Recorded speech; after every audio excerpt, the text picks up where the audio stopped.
Hello friends, आपको सुनाते हैं ऋषि अगस्त की कहानी। चलिए, हमारी कहानी को सुनने के लिए हमारे चैनल में बने रहिए। प्राचीन काल में अगस्त बहुत महान और समृद्ध ऋषि हुआ करते थे। उत्तर भारत से दक्षिण भारत की ओर जाने वाले आर्य परंपरा के ये प्रथम ऋषि थे। उत्तर से दक्षिण की सहज यात्रा के लिए विघ्न पर्वत रास्ता रोके खड़ा था। महर्षि अगस्त के सामने जब ये समस्या आई तो उन्होंने अपने तपोबल से विघ्न पर्वत को नीचे झुकाने का आदेश देते हुए कहा, अभी मुझे दक्षिण की तरफ जाने का रास्ता दे दो और जब तक मैं न लौटूं तब तक उसी अवस्था में मेरे लौटने की रास्ता देखते रहो। ऋषि का आदेश मानकर विघ्न पर्वत नीचे झुक गया। अगस्त सहज भाव से ही उसे लांघकर दूसरी ओर चले गए। अगस्त गए तो फिर लौटे ही नहीं, दक्षिण में ही बस गए। विंध्याचल पर्वत उसी प्रकार झुककर खड़ा रहा। इस प्रकार उत्तर दक्षिण आवागमन का मार्ग प्रशस्त हो गया। दक्षिण में उन्होंने लोपामुक्त नामक राजकन्या से विवाह किया और उसके सुखपूर्वक रहकर तपस्वी जीवन बिताते रहे। उस समय दक्षिण में इलवल और वात्पी नाम के दो मायासी राक्षस रहते थे। दिखने के लिए वे बड़े ब्राह्मण भक्त थे तथा अतिथि सेवी थे। वे नित्य किसी न किसी ब्राह्मण को भोजन कराने के लिए अपने यहाँ बुलाते थे। वातापी मेघ मेढ़ा का रूप बना लेता था। भोजन के रूप में उसी मेघ का मांस परोसा जाता था, जो खाते वक्त ही पता ही न लगता था कि ये मांसाहार है। ब्राह्मण जब खाना खा चुकता था तो इलवर पुकारता, अरे वत्पी, अब बाहर आ जाओ। इतना सुनते ही मायावी प्रतापी ब्राह्मण का पेट फाड़कर बाहर आ जाता था। इस प्रकार न जाने कितने अतिथि ब्राह्मणों को मारकर वे मायावी राक्षस अपना मनोरंजन कर चुके थे। एक बार उन्होंने अगस्त को भी भोजन के लिए आमंत्रित कर दिया। अगस्त उन दुष्टों की चाल के बारे में जानते थे। फिर उन्होंने भोजन का आमंत्रण संघर्ष स्वीकार कर लिया। वे भोजन करने से पहले उन मायावी राक्षसों के आवास पहुंच गए। इलवल ने उसी प्रकार वत्पी का मेघ बनाकर विधिवत भोजन बनाया, अगस्त के सामने परोस दिया जाए। अगस्त वह खाना खा चुके तो उन्होंने इलवल से कहा, इलवल, अभी मेरा पेट भरा नहीं है, मेरे लिए खाना और लाओ।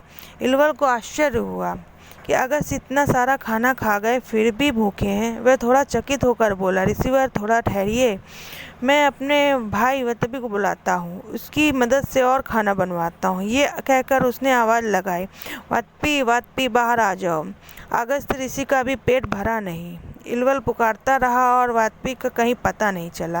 वह बार बार पुकार कर परेशान होता रहा। अगस्त उसकी परेशान हालत को देखकर मुस्कुराते रहे। जब वात्पी बाहर नहीं आया तो अगस्त ने कहा, इलवल, अब और भोजन नहीं मिलेगा क्या मैं आधा पेट भोजन करके ही उठ जाऊं?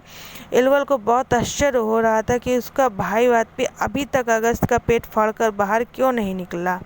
वह बार बार अगस्त की ओर देख रहा था। उसकी परेशानी देखकर अगस्त ने हंसकर कहा, इलवल और देख रहा था। उसकी परेशानी देखकर अगस्त हंसकर, इलवल, तेरा भाई वात्पी तो मेरी जटाग्नि में हमेशा के लिए भस्म हो गया है। अब वह बाहर कहाँ से आएगा? अब तो मेरी कोप दृष्टि से तेरा भस्म होना बाकी है। इतना सुनते ही इलवल भागने को हुआ, लेकिन जब अगस्त ने अपनी ततागिन की कोप दृष्टि से उसकी ओर देखा तो वह कहीं भस्म हो गया। इन दोनों के मारे जाने की खबर जैसे ही अन्य असुरों को मिली, वे सब बुरी तरह भयभीत हो गए और ऋषि के कोप से बचने के लिए जल स्तंभन में मंदमक्त शक्ति के बल पर समुद्र में जा चकर छिप गए। उसी प्रकार देवलोक में देवराज इंद्र ने जब वृत्रासुर का वध कर दिया तो अपने राजा तथा सेनापति के मारे जाने पर अन्य समस्त असुर सैनिक भागकर भूमंडल में आए और जल स्तंभ मंद शक्ति के बल पर वे समुद्र में छिप गए। इस प्रकार इलवर और वृत्रासुर के बचे हुए साथी असुर भी दिन में दो समुद्र में छिपे रहते और रात्रि में समुद्र से निकलकर देवों तथा ऋषियों पर आक्रमण करते तथा लूटपाट मारकाट मचाकर उनकी सुख शांति भंग करते। अपने राजा के मरने के बाद उसने किसी प्रकार भय नहीं रह गया था।